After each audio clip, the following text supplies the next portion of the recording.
Exatamente um ano depois da explosão do voo 180, a estudante universitária Kimberly Corman está indo para Daytona Beach, na Flórida, tirar férias com seus amigos Shayna McClank, Dano Esteves e Frankie Whitman. Na Rota 23, Kimberly tem uma premonição de um enorme acidente causado por toras que caem de um caminhão e que matará todos na estrada. Ela desperta antes do desastre acontecer e impede que várias pessoas entrem na rodovia, entre elas o vencedor da loteria Evan Lewis, a viúva Nora Carpenter e seu filho Tim, de 15 anos, a empresária Kat Jennings, o maconheiro Rory Peters, a grávida Isabella Hudson, o professor de ensino médio Eugene Dix e o delegado de polícia Thomas Burke. Enquanto este interroga Kimberly, o engavetamento acontece. Os amigos de Kimberly são mortos por um caminhão em alta velocidade, mas ela é salva por Burke no último segundo. Os sobreviventes são levados para a delegacia, onde conversam sobre a maldição do voo 180. No dia seguinte, Evan morre empalado no olho esquerdo por uma escada ao tentar fugir de um incêndio em seu apartamento. Burke pesquisa sobre os sobreviventes do acidente aéreo e descobre que Alex Browning morreu atingido por um tijolo. Kimberly visita Clear Rivers, a única sobrevivente do voo 180, que se internou em um hospital psiquiátrico para tentar fugir da morte. Clear explica que os sobreviventes morrem na ordem em que deveriam ter morrido no acidente, mas percebe que dessa vez a morte está agindo ao contrário. Ela se recusa a ajudar, mas orienta Kimberly a procurar por sinais da morte. Ao voltar para casa, Kimberly tem uma visão de um bando de pombos a atacando. Ela e Burke se apressam para salvar Nora e Tim, mas chegam tarde demais, e Tim é esmagado por uma grande placa de vidro, enquanto volta do dentista.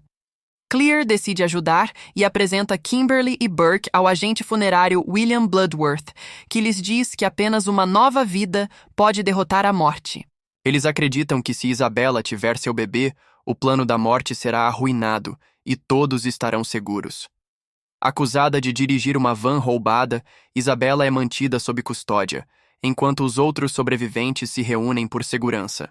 Depois que Nora é decapitada pelas portas de um elevador, eles decidem rastrear Isabella, que entrou em trabalho de parto na delegacia e está sendo conduzida ao hospital mais próximo. É revelado que todos do grupo tiveram alguma relação com os sobreviventes do voo 180 e Clear entende por que eles estão morrendo na ordem contrária. Sair do avião atrapalhou os planos da morte, não apenas para as pessoas do avião, mas também para as da rodovia. Assim, Clear poderá morrer a qualquer momento, e Kimberly, por ter sido a primeira a ser salva do engavetamento, é a última da lista da morte. O pneu fura e o veículo dos sobreviventes derrapa, desviando-os para uma fazenda.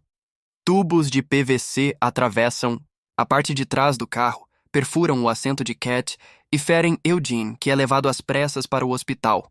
Quando os socorristas chegam ao local, Brian Gibbons, filho do dono da fazenda, quase morre atropelado por uma van em alta velocidade, mas Rory o salva.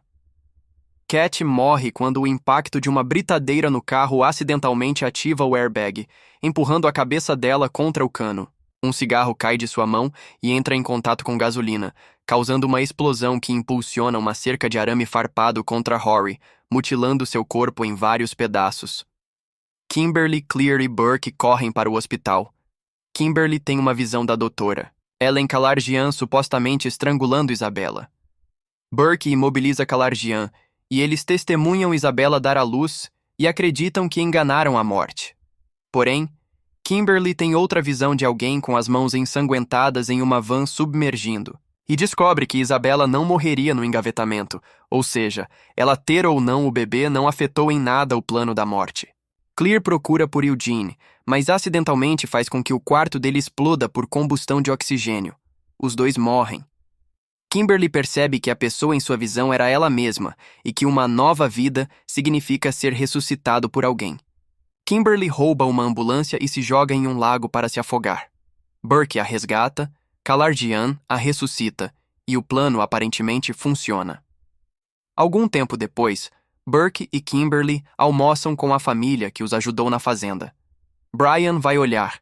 O churrasco e seus pais comentam que Rory o salvou de ser atropelado. A churrasqueira repentinamente explode, matando Brian. O braço dele cai sobre a mesa, encerrando o filme.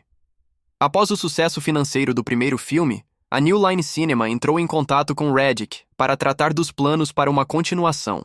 Como a equipe da película original não estava disponível, a companhia substituiu a maior parte da equipe recebeu avaliações e comentários mistos da crítica especializada. Quando o primeiro capítulo da franquia Premonição estreou em 2000, trouxe um novo conceito para o gênero terror sobrenatural, em que a principal antagonista era a própria morte. Uma entidade abstrata, inescapável e temida, que não pode ser parada por nenhuma força. E dentro do cosmos da saga, no momento em que os jovens conseguiram escapar da trágica explosão do voo 180, deram início a um efeito borboleta que serviria de base para todas as iterações que se seguiriam, construindo uma estrutura sólida, o suficiente para que a morte pudesse atuar das mais variadas maneiras para consertar a falha na ordem natural das coisas. Foi assim que surgiu Premonição 2. Após o tremendo sucesso de bilheteria, a New Line Cinema percebeu que poderia ter uma mina de ouro nas mãos ao construir histórias similares que levassem o público aos cinemas. Afinal, lidamos com um dos subgêneros mais amados do escopo do terror, o gore, dentro do qual observamos pessoas tentando sobreviver à medida que lutam contra uma força descomunal e invisível. A ideia por trás do segundo longa-metragem era expandir a mitologia arquitetada pelo argumentista Jeffrey Reddick em uma espécie de narrativa espelho. Em outras palavras, enquanto o enredo anterior serviu como apresentação desse universo, o novo permitiria que pontas soltas se atassem da maneira mais aterrorizante possível. O primeiro ponto a ser analisado é o modo como a morte opera aqui. Diferente do filme anterior, que os sobreviventes se tornavam vítimas na ordem em que deveriam ter morrido no avião, Kimberly e os outros se veem numa lista que corre de trás para frente. A protagonista, juntamente a seus amigos, foram os últimos a morrer na premonição, mas os primeiros a serem marcados pela vilã. A explicação jaz nos múltiplos easter eggs não intencionais dispostos no longa anterior, em que o fato dos sobreviventes estarem soltos pelo mundo alterou a vida de várias pessoas que cruzaram caminho com eles, ocasionando o supracitado efeito borboleta que precisava terminar. Nenhum deles deveria estar vivo, e durante uma conversa, eles entendem que tudo estava premeditado muito antes do engavetamento. Kimberly, por exemplo, deveria ter morrido com a mãe em um assalto à mão armada. Entretanto, ela acabou se interessando pela notícia de um jovem que morrera estrangulado na banheira e se salvou do tiroteio.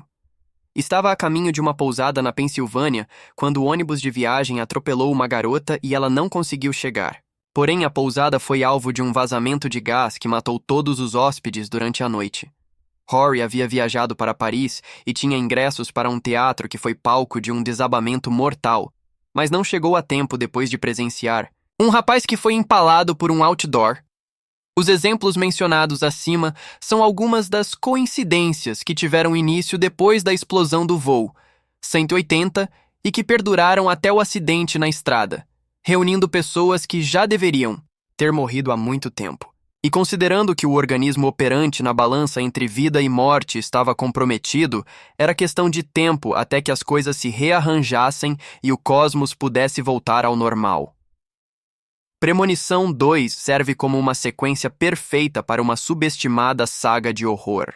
A produção não só imortaliza a mitologia criada com o primeiro filme, mas explora cenários que condizem com o plano da morte e que ampliam as múltiplas conexões entre um título e outro. E caso você ainda não esteja convencido, apenas acredite em mim quando digo que a cena do desastre na rodovia é uma das melhores e mais instigantes do cinema. Em resumo, Kimberly Corman, A.J. Cook, é uma jovem que está viajando pela Estrada 23 para passar um final de semana com seus amigos, até que vê diante de si um caminhão com peso excessivo de madeira tombar e se desgovernar, causando um grande acidente que resulta em uma grande quantidade de metal retorcido e corpos, incluindo o dela. Porém, nada disso aconteceu. Kimberly ainda está na Estrada 23, totalmente ilesa, mas acredita que a visão que teve foi um aviso. Ela para seu carro na estrada e provoca um grande congestionamento, ainda temerosa se o que viu realmente irá acontecer. O caminhão vem, tomba diante dela e dos motoristas atrás de seu carro e mata um grande número de pessoas, fazendo com que Kimberly e os motoristas atrás de seu carro saiam ilesos por pouco.